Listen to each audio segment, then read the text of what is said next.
Hello, everybody. Good afternoon on this Hump Day, Wednesday, May 21st, 2025. I've got all your stories for your rush hour ride home. And on today's episode, we'll be discussing the new Madden movie and the actor that walked off set after not agreeing to the scene they wanted him to be in. A lot of drama coming there.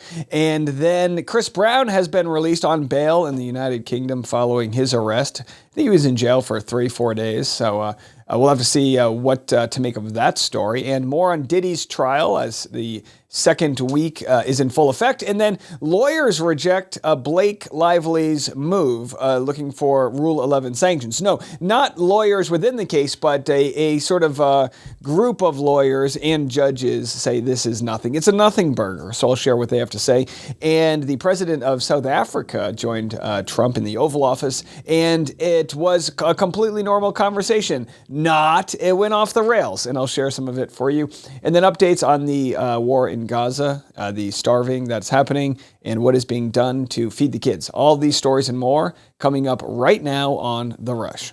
Well, good news for Chris Brown, I guess. He was released from prison on £5 million bail after bottle attack charge. Here's the video, some people cheering for him as his van leaves. He had a little crowd there of people wanting him freed. Listen, I don't know how the process works in the UK as far as his right to a fair and speedy trial, but if it's true, if they've got the evidence that he cracked a bottle over someone's head, just knowing all the other things we know about him, assaulting Rihanna and all the other issues, storming off sets and just being an absolute menace, again, he's entitled to a fair trial, but there he is, remanded into custody in Manchester until June 13th, charged with grievous bodily harm with intent after he was arrested in the early hours of May 15th at a 5-star hotel in the city. They arrested Brown on suspicion of causing GBH to music producer Abe Diao at Tape nightclub. This feels like it was written by AI. Either way, we'll give updates to the dang story as they come, but he's out on bail.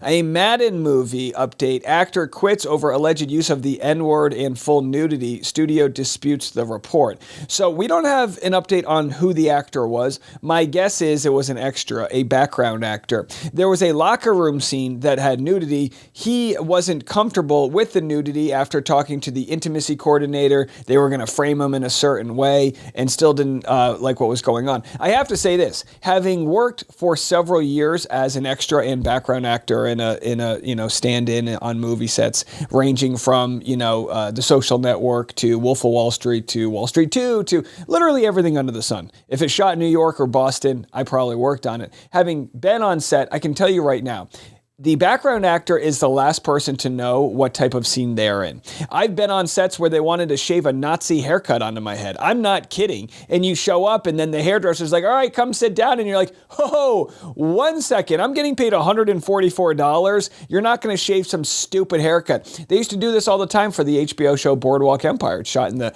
1920s, and they would want to carve this weird hairline in so it looked authentic. And you're like, I got to go to the bank. I can't be looking like this.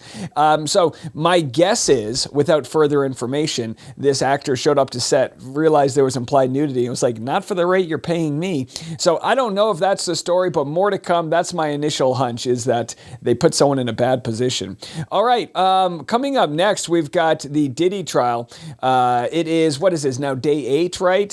So we don't have all the updates as there aren't cameras in the courtroom, but there is a psychologist who's testifying about why victims stay with abusers, which I think is very interesting, because part of the examination of Cassie, or cross-examination, I should say, is this idea that she was complicit in what was going on, right? These freak-offs, she wanted to be a part of them. And as we know about consent, you can give it and then you can take it away. You can think that you're okay with one thing and then later on be no longer okay. And I think it's up to the jury and audience at large to think critically about what that means. Now, obviously, what they have here is the surveillance footage of her getting assaulted by Diddy. That absolutely happened. She received something like a $20 million settlement from him, another $10 million from Intercontinental Hotel where it took place, where clearly this footage was kept from the public for years. Well, now the prosecutors are calling an expert witness, a clinical and forensic psychologist, testifying to the jury about why victims stay in abusive relationships, how they cope, the obstacles they face in leaving, and how their memories are affected by trauma. And again, whether it's blacking things out in order to protect yourself or trying to convince yourself that you weren't abused or whatever the case may be, it's an important conversation for anybody to have, to know if they're in a harmful situation, to get out, or know that there is life outside of a situation where you might be abused. So just a good reminder for everyone out there. I'm not going to get into the nitty gritty of what the psychologist testified, but if there's anything worthwhile sharing when the day's over, we'll get those reports to you guys.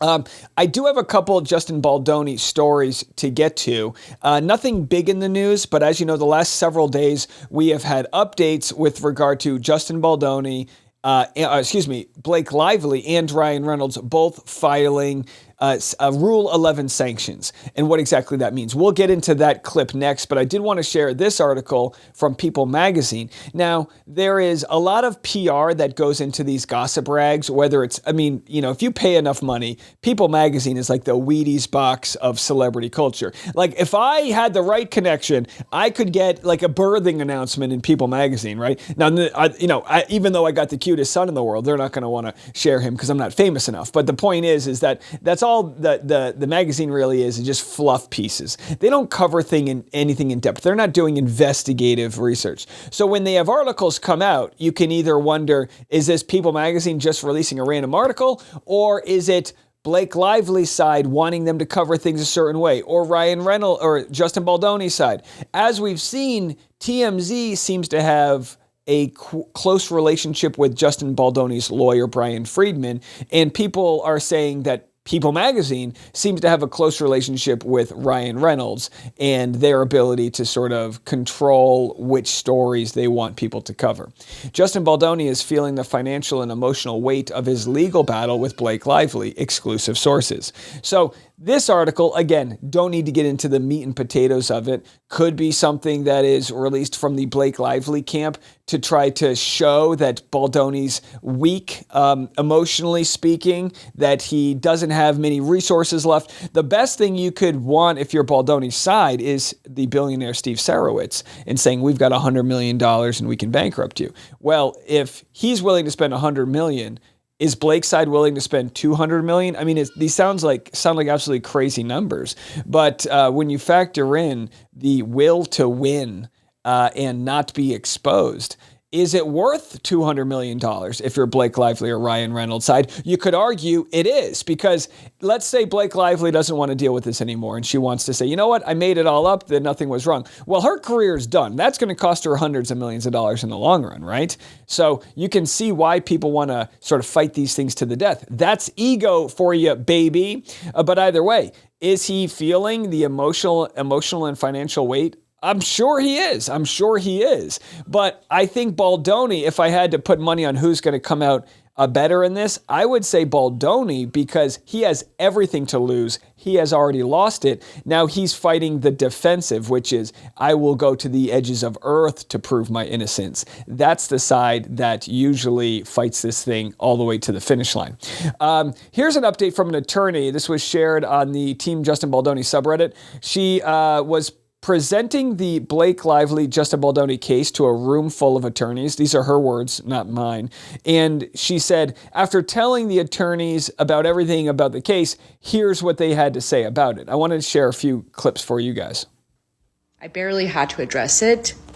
The sentiment in the room was, And that's the Rule 11 sanctions. The idea that you and I, casual observers, might not know too much about what Rule 11 means, but it really is like, are you abusing the legal system to file frivolous lawsuits?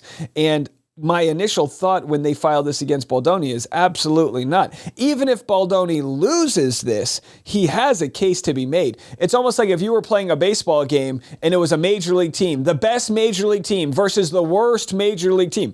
That bad major league team still is going to win 70 games a year. They could win, or like in football, any given Sunday, right? The worst team can upset the best. Now, if you were a major league team playing a T-ball team, a bunch of 6-year-olds, then that would be the frivolous nature. Like, there's no case here. Why even play the game? There's no chance at winning. Like, that's my assumption of what Rule 11 sanctions would be. Someone who brings something to trial without a shred of evidence. So here we've obviously seen from Baldoni's side, they have a damn good case. Rule 11 motion to say this is completely unfounded. I have demonstrated above and beyond. Instead, this person is just dragging me through the reins, costing me tons and thousands of dollars, and there's no way that he could demonstrate that I was the one that hit him. And like, maybe it needs even more. Like some evidence that shows that Johnny was like, no, I just want to sue Mary anyway. She's got a lot of money and I just feel like suing her. I don't care. I know that it wasn't her.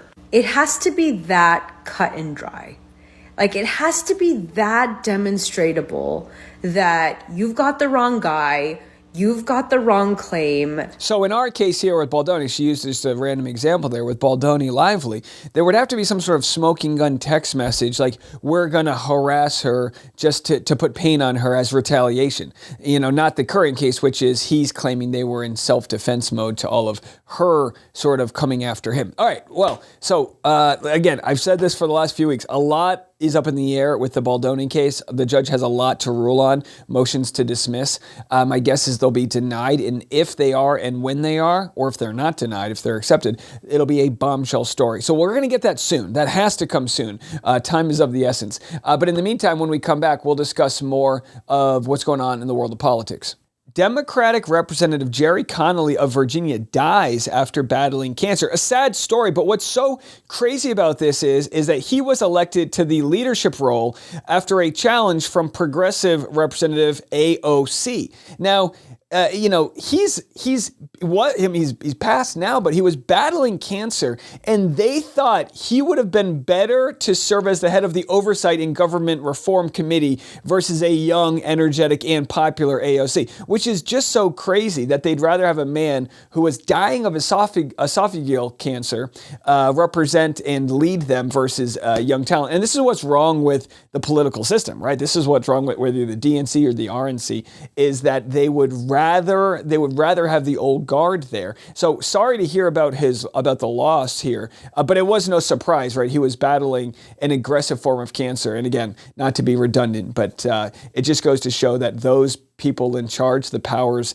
would rather have folks that are battling for their lives, that should be retired and with their family trying to lead our country. Wild stuff indeed. In other news, late last night, as I was recording this morning podcast, I record the podcast late at night. I haven't slept. That's why I drink a lot of Celsius energy drinks. Jolly Good Ginger, a gigantic following.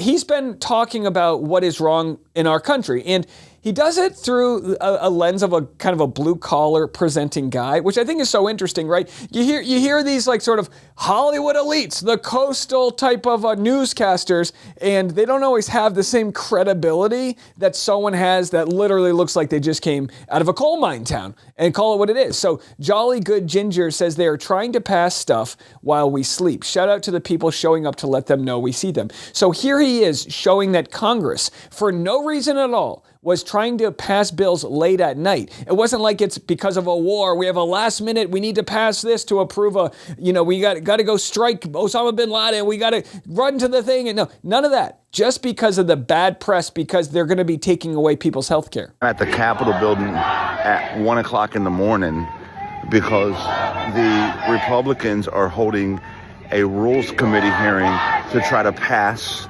this bullshit budget bill. And there are protesters here. And there it is. It says the people are watching, and watching we are, and seeing the next steps they make. And this isn't a threat. I'm not wagging my finger. We'll do this, but you will be voted out. You will not have a career in politics. You will not be representing the people if you're going to do what they're in the process of doing, which is raising the taxes on the lowest tax brackets. The people that are the poorest in our country will pay a higher percentage in taxes, and the ultra wealthy will save money. Absolutely. That's what they're trying to do. And no amount of Doge cuts is going to make up for it, right? I got a bonkers clip for you. Right here we have Representative Teresa Fernandez shaming Representative Jason Smith for refusing to read a part of the Republican bill that gives a tax break to tanning salons. Listen to this. Would you please, so that the American public knows what this bill does, one of the little things that it does, would you please read page 901, line 20? I think it'd be better if you read it. Oh, he doesn't want to read it. I'll read it. I know the actually, but Ranking Member Moore. Ranking Member Moore here. He goes, I'm not going to be part of your little show here. Sorry, you're part of our show now. So you it was a question if you would read it, so I'll ask Ranking Member Moore to read the text. This is in their bill. They don't want to read a line from their own bill. Ranking Member. Yeah, you know what? You want to put this bill together? Effing own it. Own that bill. I don't want to read the bill for you. I'll help you out. I am testifying about this legislation. I'm not going to read the bill to you. Okay, I am. Shame. This is amazing. Ms. Lager Fernandez, shall I pass this back or shall I read it for you? Why don't you just read it? I am a member of this committee. I am the ranking vice chair of the committee. It says Section 111106, repeal of excise tax on indoor tanning services. So they're going to repeal. They're repealing an excise tax. Oh, God. On tanning beds. And you can hear the lady in the background go, oh, God. I know, God ain't going to help you now. I mean, hey, maybe his college roommate owns a tanning bed company, but this is the problem, right? Is they put these bills together and then they carve out all of the exceptions for their pals and their buddies. Now, let me tell you something. Nobody loved a tanning bed more than me. I'm an elder millennial. Back in college, are you kidding me? A 20-minute tanning bed, they'd be like, sir, you're so white, you should only do 11 minutes in a 20-minute bed. And I'm saying, I'm broke. I paid for 20 minutes. Give me 16 minutes. Next thing you know, I got throbbing moles. The point is, if you're going to put a bill together, why are you going to carve out things like tanning? Follow the money there. And again, this isn't the end of the world, right? These are little things, but these little things add up to add up to the lack of trust from the public and from their constituents. Because if you're not working at the tanning salon or doing shady backyard deals, back alley deals with the big tanning industrial complex, then you're not getting this sort of this benefit that they're showing here. And what it shows is just that there's ridiculous things in the bill. And, they try to pass these late at night. They put these 500-page documents down, and you have to sign it. And what I think should happen, right? We live in a world of technology where everything that goes through Congress should be something that they can agree on or disagree on, vote on each individual line item. They put these giant bills together, and then if you have a problem with part of it, they go, well, you don't want to fund help for the veterans. It's like, well, it's not that. I just don't want to carve out the, big industrial tanning bed complex industry, and then nothing gets accomplished, right? So anyway, that just is a good example of the pork and BS that exists in these bills. All right, Trump met with South African president, and according to Bulwark Online, who's sharing the story, they say it goes off the rails. Let's have a listen. Mr. President, this time, what would it take for you to be convinced that there's no white genocide in South Africa? The question was, what would it take for you to be convinced there's no white genocide in South Africa? I can answer that for the president. It's for him. No, seriously. I'd rather have him answer. Yeah, I'd rather answer that. It will be. Our president will respond to you. Yeah, thank you, Mr. President. It will take President Trump listening to the voices of South Africans, some of whom are his good friends, like those who are here. When we have talks between us on the quiet table, it will take President Trump to listen to them. I'm not going to be repeating what I've been saying. I would say if there was Afrikaner farmer genocide, I can bet you these three gentlemen would not be here, including my Minister of Agriculture. He would not be with me. So the president of South Africa sitting next to President Trump in front of these gaudy gold-plated home goods trinkets that they've just glued to the wall. Oh, I really hope one day these things just fall off, just the glue dries up and they fall off the dumb wall here. But this is, few and far between. We always say, why are we not seeing people speak truth to power and share what's actually happening? And then now we see it. Can't this? I'm sure what you're going to get out of Trump is one of those just kind of smiles and goes, well, oops. So it'll take him, President Trump, listening to their stories, to their perspective. That is the answer to your question. But Mr. President, I must say that we have we have thousands of stories talking about it, sure. And we have documentaries, we have news stories, and that is Natalie here? Somebody here to turn that? I could show you a couple of things, and it has to be responded to. He's like, Natalie, get me my Sharpie. I need a Sharpie, Natalie. Oh boy, it went off the rails. Chaos in the Oval Office right now as Trump loses it and scolds NBC reporter Peter Alexander. So this is completely unrelated, but same conference. Here they are, and boy, beef with NBC, you're fired. What are you talking about? So Peter Alexander asks a question about the new Air Force One jet from Qatar. You got to get out of here. What does this have to do with the Qatar jet? They're giving the United States Air Force a jet, okay? And it's a great thing. We're talking about a lot of other things. It's NBC trying to get off the subject of what you just saw. You are you're a terrible reporter. Number one, you don't have what it takes to be a reporter. You're not smart enough. But Peter Alexander has worked in the NBC News division for over 2 decades. You don't have what it takes. Sir, he's literally in one of the biggest companies in the biggest media populations out there. I think he's going to be okay. Peter Alexander, I think you're going to make it. You'll be okay. For you to go into a subject about a jet that was given to the United States Air Force, which is a very nice thing. Sources have said that Trump actually asked for the jet and then they offered it. So it wasn't exactly that they were offering the jet. He was like, hey, can I get one of those too? Also gave $5.1 trillion worth of investment in addition to the jet. Go back. You ought to go back to your studio at NBC because Brian Roberts and the people that run that place, there he is. They ought to be investigated. They are so terrible the way you run that network, and you're a disgrace. No more questions from you. Go ahead. He's like, can I? He's like, just President. One more thing. I know he's talking to him like he's an intern. Oh boy. All right, well, a little update from this morning's story. The UN retracts aid. Chiefs claim that 14,000 Gazan babies will die in 48 hours without aid.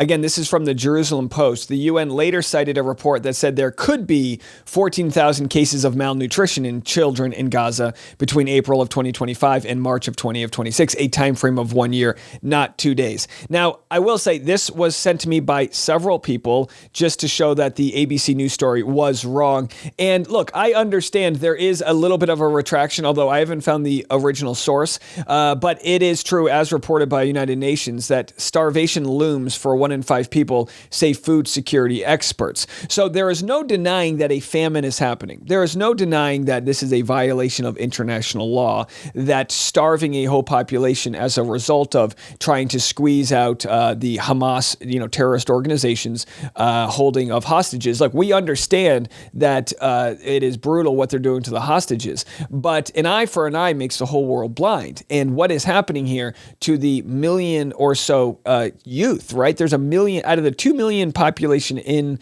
this area. 1 million of them are kids, babies, and they are lacking nutrition. I mean, that absolutely is true. Here's an update. The UN says no aid has reached Palestinians 2 days after Israel ended its 3-month blockade. It comes as Israeli forces are pressing ahead with a new military offensive deep into the Gaza Strip. Palestinian health officials say a barrage of air assaults overnight into today killed at least 85 people, including women and children. Israel says the strikes targeted Hamas command centers. International allies, including British Prime Minister Keir Starmer, are growing increasingly critical over Israel's actions. And I want to put on record today that we're horrified by the escalation from Israel.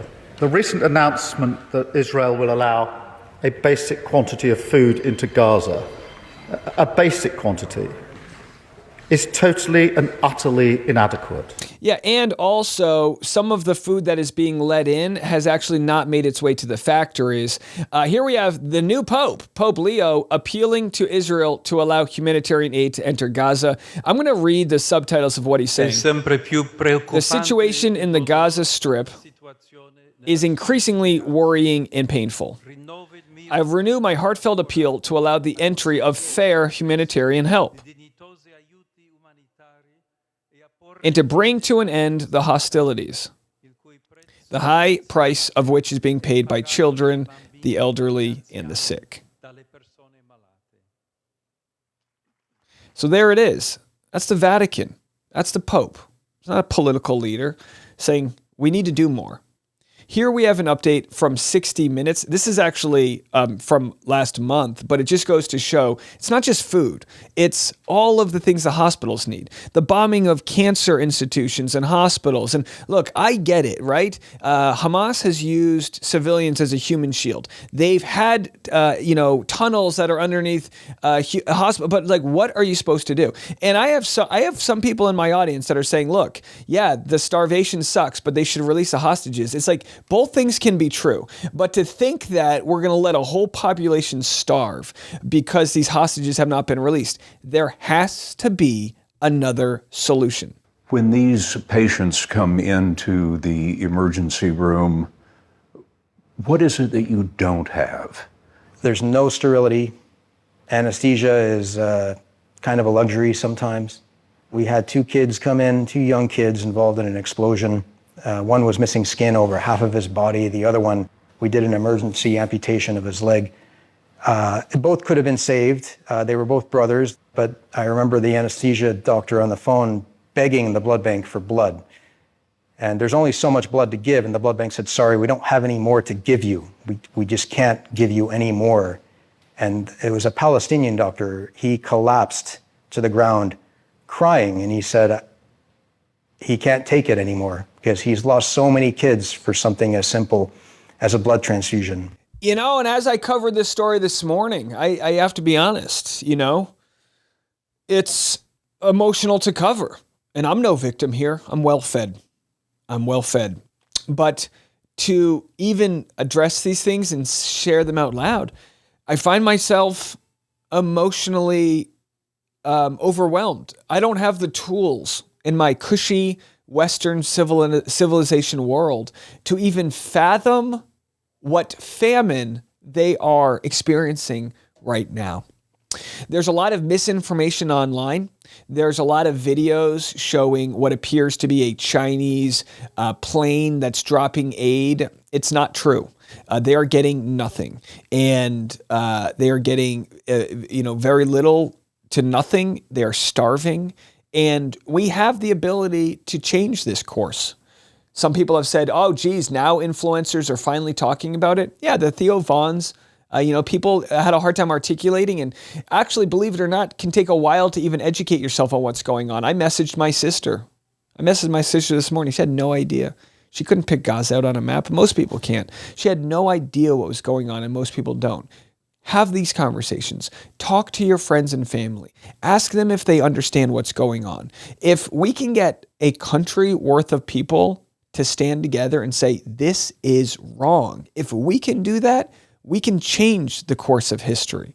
We look back on the Holocaust and we say, how come they didn't do anything? Well, people were living in fear. They were doing what was best for themselves, their families, and they were turning a blind eye to the atrocities because they didn't think they could force a change. Well, I believe we can force a change, whether it's my 10,000 audience members or somebody else's. Collectively, when we come together, we can force a change. Now, There are still people arguing on our social media, oh, this is demonizing the Israeli people. No, it doesn't have to be that way. It doesn't have to be one side's innocent people versus another side's innocent people. I hate to be so cliche, but we all bleed blood. We're all humans in this. It is governments versus terror organizations, governments versus other governments, possible wars breaking out that people and the constituents did not sign up for. This is not a bashing of Israeli people. This is not anti-Semitism to speak out for what's going on.